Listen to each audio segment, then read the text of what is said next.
Selamat pagi Bapak Ibu, saudara-saudara sekalian. Kembali kita bertemu di channel Sang Penghujat kali ini. Di episode kali ini kita akan memperbincangkan Kejadian pasal 13 dari Alkitab LAI Terjemahan Baru. Di pasal ke-13 ini terdiri dari 18 ayat. Cukup singkat sehingga kita bisa membahasnya lebih mendalam. Oleh LAI diberi subjudul Abram dan Lot berpisah. Saya akan bacakan bagi Anda sekalian ayat demi ayatnya. Abram dan Lot berpisah. Maka pergilah Abram dari Mesir ke tanah Negeb dengan istrinya dan segala kepunyaannya, dan Lot pun bersama-sama dengan dia. Adapun Abram sangat kaya, banyak ternak, perak, dan emasnya. Ia berjalan dari tempat persinggahan ke tempat persinggahan, dari tanah Negeb sampai dekat Betel, di mana kemahnya mula-mula berdiri antara Betel dan Ai, ke tempat Misbah yang dibuatnya dahulu di sana. Disitulah Abram memanggil nama Tuhan. Juga Lot yang ikut bersama-sama dengan Abram mempunyai domba dan lembu dan kemah. Tetapi negeri itu tidak cukup luas bagi mereka untuk diam bersama-sama, sebab harta milik mereka amat banyak, sehingga mereka tidak dapat diam bersama-sama. Karena itu terjadilah perkelahian antara para gembala Abram dan para gembala Lot. Waktu itu orang Kanaan dan orang Feris diam di negeri itu. Maka berkatalah Abram kepada Lot, janganlah kiranya ada perkelahian antara aku dan engkau, dan antara para gembalaku dan para gembalamu, sebab kita ini kerabat. Bukankah seluruh negeri ini terbuka untuk engkau? Baiklah, pisahkan dirimu daripadaku. Jika engkau ke kiri, maka aku ke kanan. Jika engkau ke kanan, maka aku ke kiri. Lalu Lot melayangkan pandangnya, dan dilihatnya lah bahwa seluruh lembah Yordan banyak airnya, seperti taman Tuhan, seperti tanah Mesir, sampai ke Soar. Hal itu terjadi sebelum Tuhan memusnahkan Sodom dan Gomora. Sebab itu Lot memilih baginya seluruh lembah Yordan itu, lalu ia berangkat ke sebelah timur dan mereka berpisah. Abram menetap di tanah Kanaan, tetapi Lot menetap di kota-kota lembah Yordan dan berkemah di dekat Sodom. Adapun orang Sodom sangat jahat dan berdosa terhadap Tuhan. Setelah Lot berpisah daripada Abram, berfirmanlah Tuhan kepada Abram, pandanglah sekelilingmu dan lihatlah dari tempat engkau berdiri itu ke timur dan barat, utara dan selatan. Sebab seluruh negeri yang kau lihat itu akan kuberikan kepadamu dan kepada keturunanmu untuk selama-lamanya. Dan aku akan menjadikan keturunanmu seperti debu tanah banyaknya. Sehingga jika seandainya ada yang dapat menghitung debu tanah, keturunanmu pun akan dapat dihitung juga. Bersiaplah, jalanilah negeri itu menurut panjang dan lebarnya, sebab kepadamulah akan kuberikan negeri itu. Sesudah itu Abram memindahkan kemahnya dan menetap di dekat pohon-pohon tarbantin di Mamre, dekat Hebron. Lalu didirikannya lah Misbah di situ bagi Tuhan. Itulah keseluruhan ayat-ayat dari pasal ke-13. Sebelum kita membahas ayat demi ayat dari pasal ke-13 ini, ada baiknya sedikit kita flashback mengenai keluarga dari Abram ini. Jika kita tahu bahwa di episode terdahulu Abram melakukan tindakan yang tercela, yakni dia mengkaryakan istrinya. Jadi kalau seperti zaman now, Abram ini menjual Sarai. Kalau kita melihat dari sisi keluarga Abram ini, kita tahu bahwa ayah dari Abram, bapak dari Abram ini bernama Terah, sebagaimana yang sudah saya ceritakan kepada Anda di episode terdahulu, mempunyai pribadi yang unik. yakni dia memberi nama anaknya seperti nama bapaknya. Ada satu tindakan yang saya asumsikan bahwa itu tindakan yang agak nakal, agak kurang ajar. Ya, satu tindakan yang mungkin mempunyai arti negatif. Oh no! Bukan berarti bahwa saya selalu berpandangan negatif, tetapi jika kita runut kemudian yang terjadi dengan Abram, maka asumsi saya tidak terlalu menyeleweng jauh. Karena dari apa yang dilakukan oleh Terah, ini akan berdampak kepada anak-anaknya juga. Dan ini kita lihat dari tindakan Abram yang menghalalkan segala cara demi keselamatan dirinya, demi kepuasan dirinya sendiri. Jadi ini adalah contoh dari tingkah laku seorang bapak yang saya asumsikan tidak benar dan memberikan contoh yang buruk terhadap keturunannya. Semoga apa yang menjadi contoh dari tindakan Terah ini nantinya tidak akan berimbas bagi kita semua. Sekarang kita bahas ayat per ayat dari Kejadian 13 ini. Di ayat pertama diceritakan bahwa Abram keluar dari Mesir ke tanah Negeb dengan istrinya bersama Lot. Kemudian di ayat kedua diceritakan bahwa Abram sangat kaya, banyak ternak, perak, dan emasnya. Yang menjadi pertanyaan adalah begini, pemikiran kita, berapa lama Abram beserta keluarga besarnya ini berada di Mesir? Karena kita tahu bahwa di Negeb, di tanah Negeb ini terjadi kelaparan. Lantas berapa lama ketika dia ada di Mesir sehingga terjadi perkawinan antara Sarai dengan Fir'aun dan kemudian Fir'aun mendapat tulah dan akhirnya ketahuan dan berimbas dengan diusirnya Abram dari Mesir.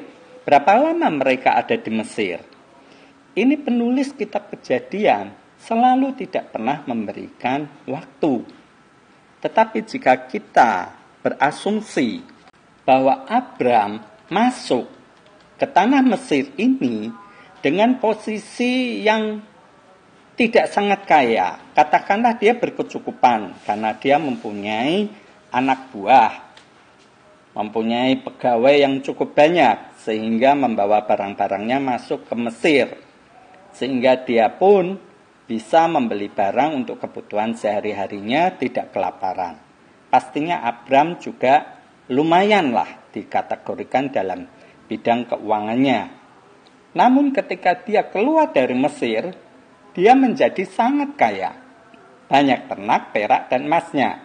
Ini bisa dimengerti karena di Kejadian 12, di ayat-ayat terakhir, Fir'aun memberikan harta yang cukup banyak kepada Abram sebagai ganti dari tulah yang diderita orang-orang Mesir. Jika memang Abram sendiri ketika masuk mempunyai ternak dan sekarang dia mendapatkan juga ternak dari Fir'aun, pastinya juga banyak, sangat banyak. Tetapi jika apa yang diberikan Fir'aun sendiri tidak terlalu banyak, sementara di ayat kedua ini disebutkan Abram sangat kaya, banyak ternak, perak, dan emasnya, berarti Abram cukup lama berada di Mesir, sehingga ternak-ternaknya pun bisa beranak pinak dan dia mungkin berdagang di Mesir dan mendapat keuntungan yang luar biasa. Di samping dia sendiri diakui sebagai ipar dari Fir'aun. Jika kita sekarang hidup di dalam dunia yang penuh KKN, pastinya Abram ini pun mendapatkan keuntungan sebagai saudara dari Fir'aun. Sehingga dia dapat mengumpulkan emas, perak, harta yang berlimpah-limpah. Dan itu dibutuhkan cukup waktu. Setidaknya, asumsi saya, Abram berada di Mesir ini sekitar 5 tahunan. Kalau kita berasumsi bahwa Abram masuk ke Mesir dengan membawa harta benda yang cukup untuk dia hidup di Mesir, dan sekarang dia keluar dari Mesir dengan sangat kaya, berarti dia melakukan kegiatan dagang, bisnis di Mesir. Ditambah lagi dengan kejadian bahwa dia diakui sebagai saudara dari Firaun. Dan ini pun sebagai menguatkan cerita di ayat pertama. Apabila Abram di Mesir itu hanya sekitar waktu setahun, pastinya kelaparan yang terjadi di Negeb ini masih terjadi, masih berlangsung. Jadi Abram tidak mungkin pergi dari Mesir kembali ke tanah Negeb. Tetapi selang waktu yang cukup lama, katakan 5 tahun sampai 10 tahun, kelaparan itu sudah dapat teratasi di tanah Negeb ini. Jadi Abram dari Mesir kembali ke tanah Negeb yang dahulu pernah disinggahinya. Di ayat ketiga, ini Abram dari tanah Negeb, kemudian dia pindah sampai dekat Betel, di mana kemahnya mula-mula berdiri, yakni antara Betel dan Ai, di mana pertama kali Abram memanggil nama Tuhan. Sebagaimana di episode yang terdahulu saya juga mengatakan, siapakah nama Tuhan? Ini juga tidak jelas, karena LAI sendiri hanya menuliskan nama Tuhan, Tuhan dengan huruf besar semua, dan kita tidak tahu nama aslinya siapa. Karena Tuhan itu dianggap hanya sebagai sebutan, bukanlah nama. Jadi hanya panggilan. Jadi jika kita di KTP tertulis nama, itu adalah nama kita, sementara panggilan kita sering sama, sering juga berbeda dengan nama kita. Tapi di sini nama Tuhan, Tuhannya sendiri hanyalah sebutan. Aslinya siapa? Kita juga tidak tahu. Menarik adalah di ayat kelima. Juga Lot yang ikut bersama-sama dengan Abram mempunyai domba dan lembu dan kemah. Nah, ini berarti asumsi yang saya berikan kepada Anda tadi benar, bahwa Lot kebagian jatah. Karena apa? Dia dianggap sebagai keponakan dari Abram. Sementara Abram adalah saudara dari Firaun. Berarti Lot ini dianggap sebagai keponakan dari Firaun. Lumayan juga fasilitas yang diterima Lot ketika berada di Mesir, dengan menyandang sebagai keponakan raja yang luar biasa di Mesir ini. Jadi pastinya si Lot ini pun kecipratan, sehingga mempunyai harta benda yang banyak. Di ayat ke-6 kita lihat, tetapi negeri itu tidak cukup luas bagi mereka untuk diam bersama-sama. Sebab ini hartanya banyak, mereka tidak bisa tinggal bersama-sama. Di ayat selanjutnya terjadilah perkelahian antara gembala Abram dan gembala Lot. Dan waktu itu orang Kanaan dan orang Feris diam di negeri itu. Nama negeri ini juga tidak disebutkan secara jelas, tapi asumsi saya bahwa negeri ini adalah Kanaan. Bahwa orang-orang Kanaan dan orang Feris diam di negeri itu. Ini adalah tanah Kanaan. Kalau kita asumsikan, ini adalah sebagai provinsi. Satu provinsi yang ditempati orang Kanaan dan orang Feris. Sementara Abram dan Lot ini masuk ke dalam mungkin kabupaten atau kota madya dari Kanaan tersebut. Dan ternyata kabupaten ini tidak cukup menampung untuk Abram dan Lot karena hartanya begitu banyak. Pastinya juga pegawai-pegawai mereka ini sangat banyak, sehingga area satu kabupaten pun tidak muat untuk mereka berdua. Wow, ini luar biasa sekali. Kalau kita lihat untuk lingkupan zaman now, satu kabupaten itu bukan tempat yang kecil. Tapi ini buat mereka berdua tidak cukup.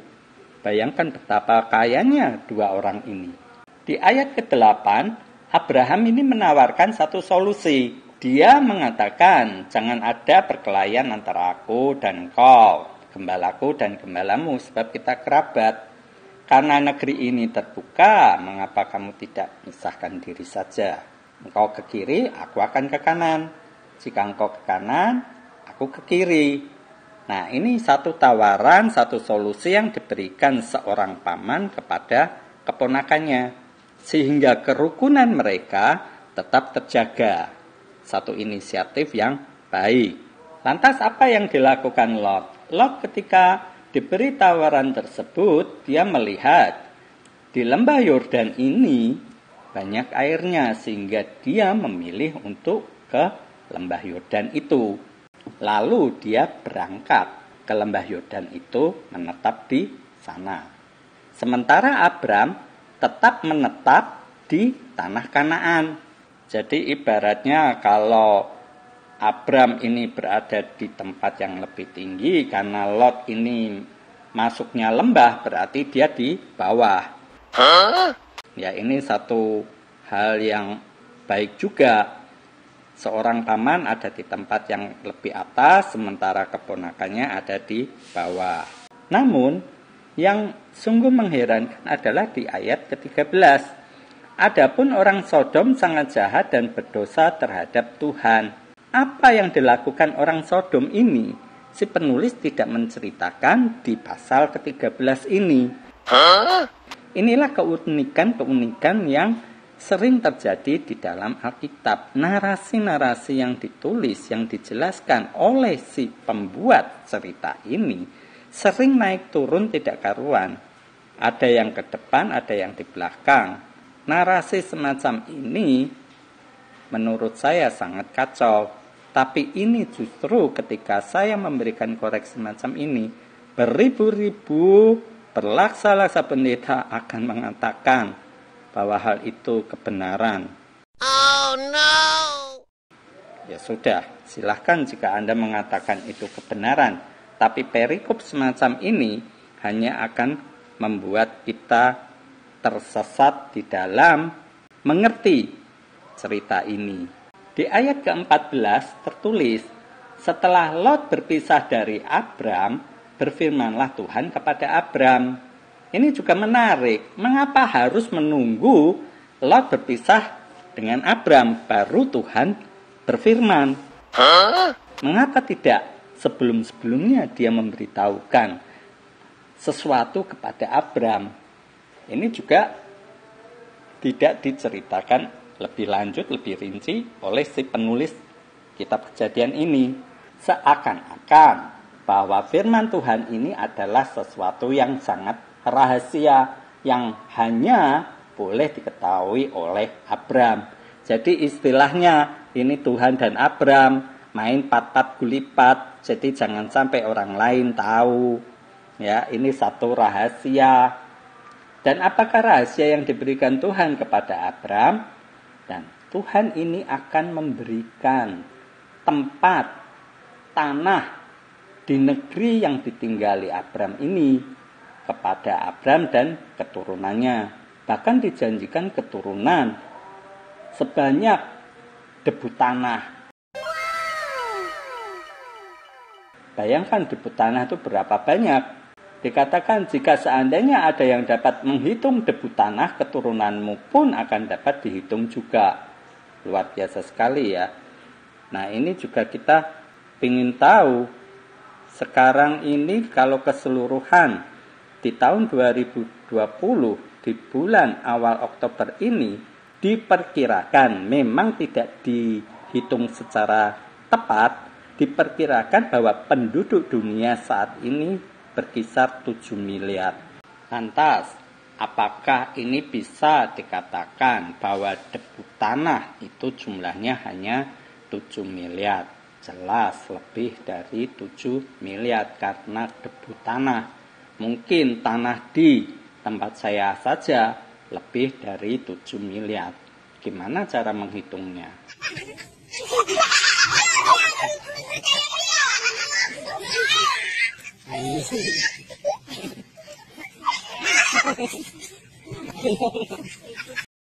Jelas ini perkataan yang tidak tepat, hoax, atau dalam kata lain ini bukan arti yang sebenarnya, tetapi kiasan yang dikatakan oleh para PP. Ini hanya berupa kiasan, Pak, bukan arti yang sebenarnya.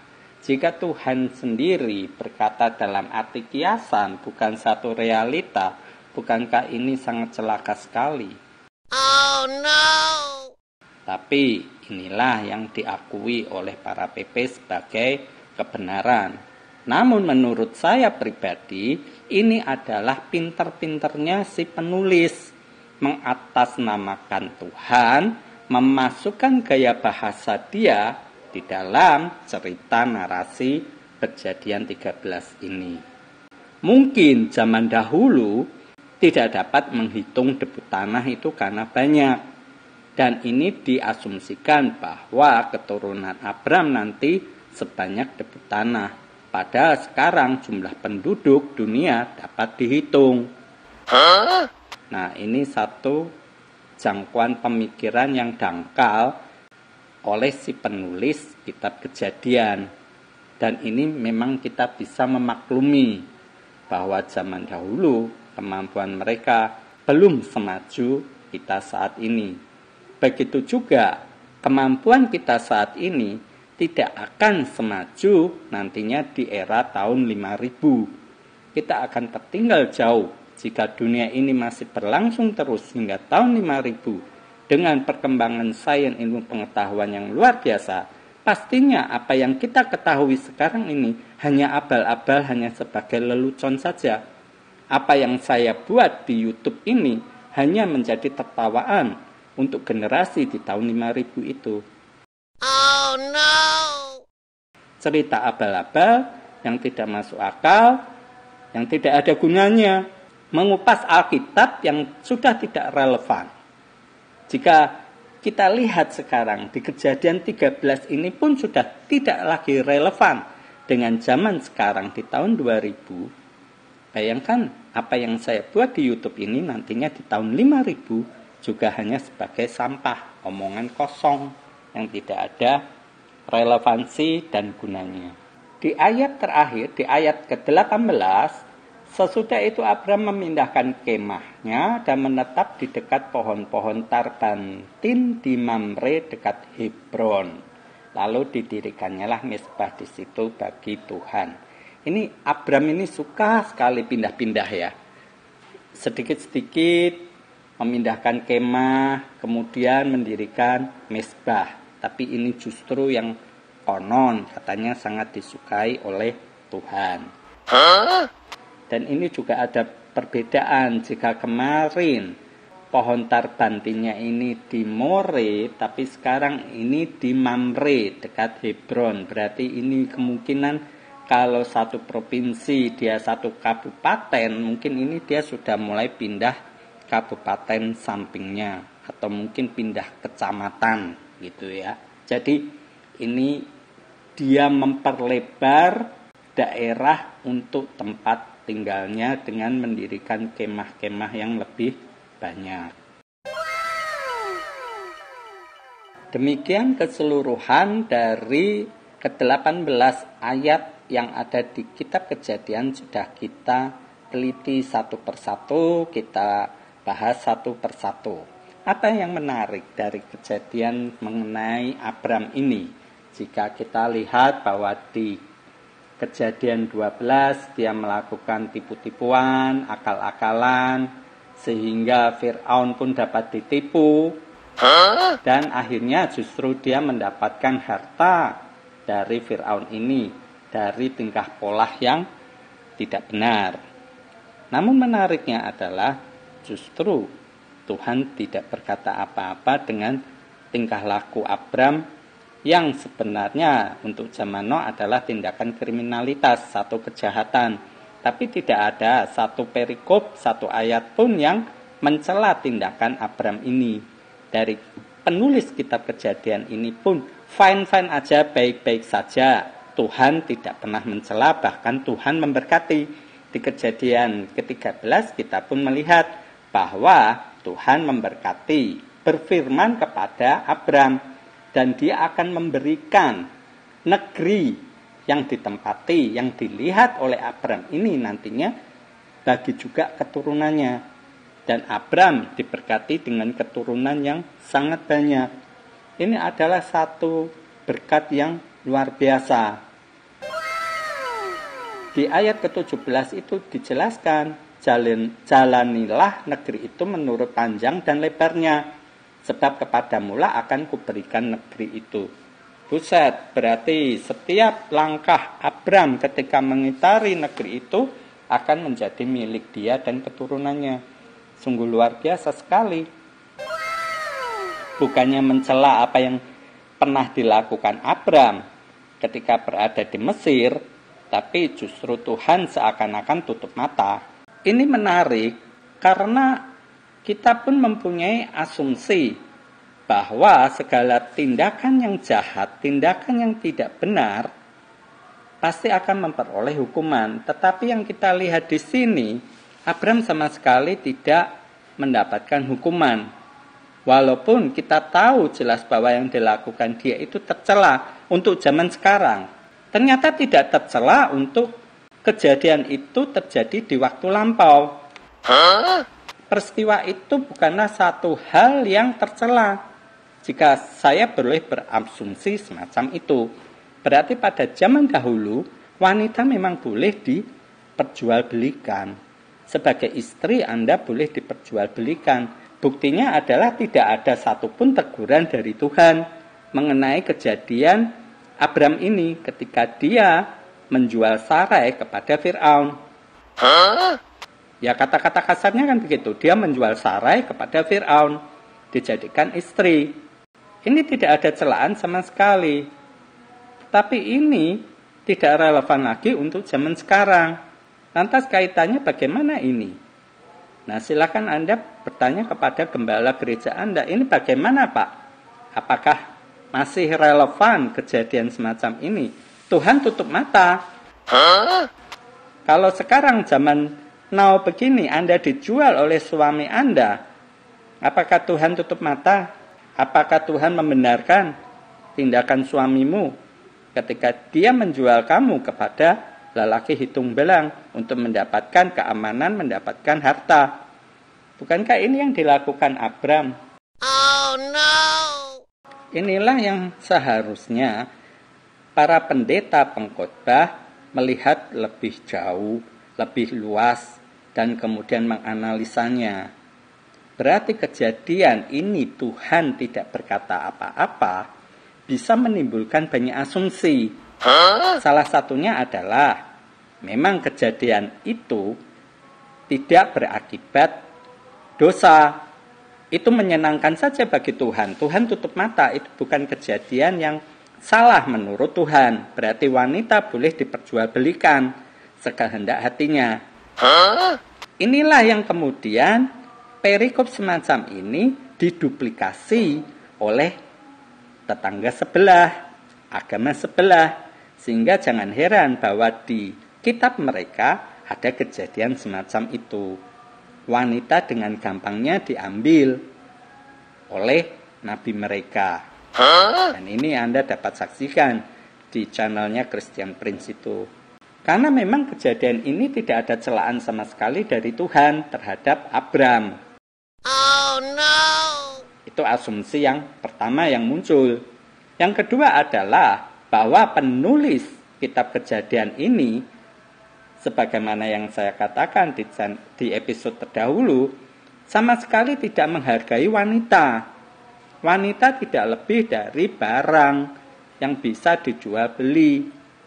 Dia sama sekali tidak memasukkan Tuhan. Tuhan di sini hanya sebagai tokoh bayangan. Hakikatnya penulis kitab Kejadian sendiri tidak tahu apa-apa mengenai Tuhan. Makanya dia membuat cerita semacam ini. Dan bodohnya adalah kita mengakui ini kebenaran. Oh no! Asumsi yang lain yang muncul adalah bahwa ini cerita sudah tidak utuh lagi. Sebagaimana juga di episode terdahulu saya sudah berkata, yang menduplikasi cerita ini melakukan duplikasi yang tidak benar. Hasilnya adalah cerita yang konyol. Cerita yang akhirnya kacau balau tidak karuan. Asumsi-asumsi ini muncul, tinggal Anda sendiri merasa nyaman yang mana. Dan pendeta Anda pun pasti kebingungan ketika begitu banyaknya asumsi yang diberikan di channel ini. Dia pun tidak akan dapat memberikan jawaban.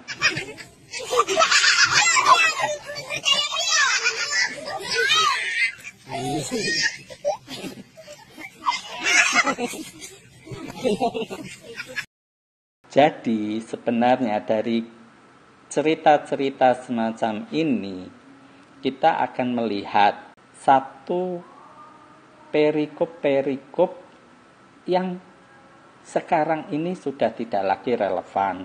Jadi lebih banyak sekarang ini para PP berkhotbah hanya mengenai psikologi moral. Moral kita harus begini, harus begitu. Dan hakikatnya itu tidak perlu menjadi seorang Kristen, karena agama lain pun melakukan hal yang sama. Banyak memberi, itu tidak hanya Kristen. Agama Buddha itu jauh lebih banyak memberi dengan alasan yang berbeda. Orang Islam, orang Hindu, orang ateis pun yang tidak punya Tuhan banyak memberi dengan alasan mereka tersendiri. Jadi tidak perlu menjadi seorang Kristen. Lebih-lebih tidak perlu untuk mengerti Alkitab. Jadi tidak ada gunanya untuk mengerti Alkitab, membaca Alkitab, kalau perikop-perikop ini pun tidak jelas. Dan Anda pun tidak perlu menjadi Kristen kalau hanya psikologi moral. Itu orang yang tidak beragama sudah mampu melakukan jauh lebih baik. Motivator-motivator yang hebat-hebat di televisi itu tidak menggunakan ayat-ayat Alkitab. Dan mereka menjadi tokoh-tokoh motivator yang luar biasa. Walaupun kehidupan mereka sendiri sebenarnya tidak karuan. Tapi mampu memberikan motivasi-motivasi kepada orang ramai. Kepada Anda, kepada saya. Dan tidak perlu mengerti mengenai Tuhan. Oh no! Baiklah Bapak Ibu, saudara-saudara sekalian. Sekian dahulu untuk episode kali ini. Terima kasih untuk segenap perhatiannya. Kita lanjutkan lagi di episode mendatang dengan cerita yang lebih menarik, dengan perikop-perikop yang lebih bagus, dan juga kita akan mendapatkan pengetahuan dan juga motivasi-motivasi yang dapat membangun iman kita dan juga pengetahuan kita. Terima kasih untuk perhatian Anda. Shalom.